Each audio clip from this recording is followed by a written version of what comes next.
kutazama mchezo ndani ya dakika 90. Kwa mara nyingine mnyama wa kufurukuta mbele ya Azam FC. Tuanzie hapo. Tatizo ama kitu gani ambacho kimeikwamisha Simba siku ya leo? Simba inakwamishwa na vitu vingi sana, lakini kwa nje ya uwanja nafikiri wanapaswa kujitathmini kwenye eneo la uongozi, kwa sababu inawezekana wachezaji wanadai posho hazifiki kwa wakati, kwa sababu kwa aina mabao ambayo Simba anakosa utafunga kwenye mechi gani? Mechi kubwa kama hii usitarajie kupata nafasi nyingi, si ndio? Lakini unapata nafasi unashindwa kufunga. Mutale goalkeeper ameshatoka huko, yeye na lango akashindwa kufunga. Steven Dese Mkwala vivyo hivyo. Amepiga shuti Limpanzu nje ya boksi, unaenda kugonga nguzo, kwa maana Mkwala malizia akashindwa kufanya hivyo. Mechi ya 7 mfululizo Simba hajapata matokeo uwanja wa Benjamin Mkapa. Rudi msimu uliopita na Yanga akatoa sare na Azam FC michuano ya kimataifa hapa, na huu mchezo wa leo ilikuwa mechi ya 7 Simba hajapata matokeo.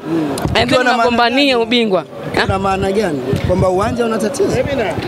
Sijui, lakini uwanja ambao Simba ndo umekuwa sehemu ya machinjio, uwanja ambao watu wamekuja kivua wanaingena viatu wanavua baada ya hapo, si ndio?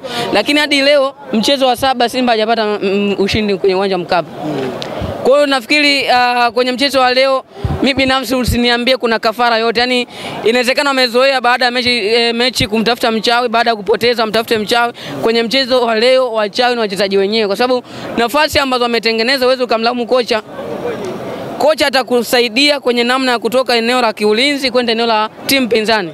And then kinachobaki ni wewe na wachezaji, kwa maana wachezaji wenyewe kuweza kuzitumia hizo nafasi. Kama wanashindwa hapo uwezo kumuingiza kocha. Kwa hiyo nafikiri kwangu mimi kuna changamoto kubwa sana hususan kwenye uongozi wa Simba, kwa sababu inawezekana tukawa tunalaumu makocha kwenye kila mechi, ama tunalaumu makocha kwenye kila nyakati, lakini kama watu maliza tofauti zao kwenye uongozi, Simba itachelewa kufikia mafanikio, kwa sababu kwa taarifa ambazo zipo ni kwamba ndani ya uongozi wa Simba kila kiongozi ana wachezaji wake.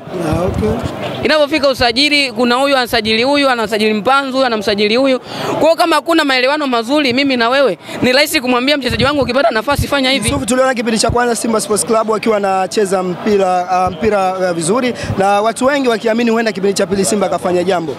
Pengine unafikiri kitu gani kilibadilika kwa upande wa Azam kipindi cha pili? Umakini, lakini namna ambavyo wanajituma. Azam si kwamba ina wachezaji wazuri sana ukilinganisha na Simba. Hadi hivi sasa ligi kuu Tanzania bara Simba ndio timu pekee ambayo ina wachezaji bora kuliko timu nyingine yote. Ukienda kwa CV ya mchezaji moja. Ukilinganisha hata na Yanga. Yes, hata ukilinganisha na Yanga Africans. Yanga Africans eneo la ushambuliaji ana mchezaji mmoja pekee ambaye anamtegemea, Prince Dube. Lakini Simba ana uwezo wa kubadilisha mchezaji kwenye kila mechi na bado akashinda. Hao washambuliaji ambao tunaona ni wa daraja la kawaida, akienda Yanga yule mchezaji atafunga vibaya mno. Haiwezekani wachezaji ambao walikuwepo msimu uliopita wanafanya vitu ambavyo vilifanya tuizungumze Simba leo hii waonekane wachezaji wa kawaida. Ikiwemo kina Joshua Mutale, si ndio? Titi kama Limpanzu, kina Steven Dese Mkwala, Jansha Lea wa msimu uliopita ndio top scorer wa msimu. Lakini ameshindwa kuonyesha hicho kitu bora hadi hivi sasa. Bwana nikushukuru sana binafsi. Asante.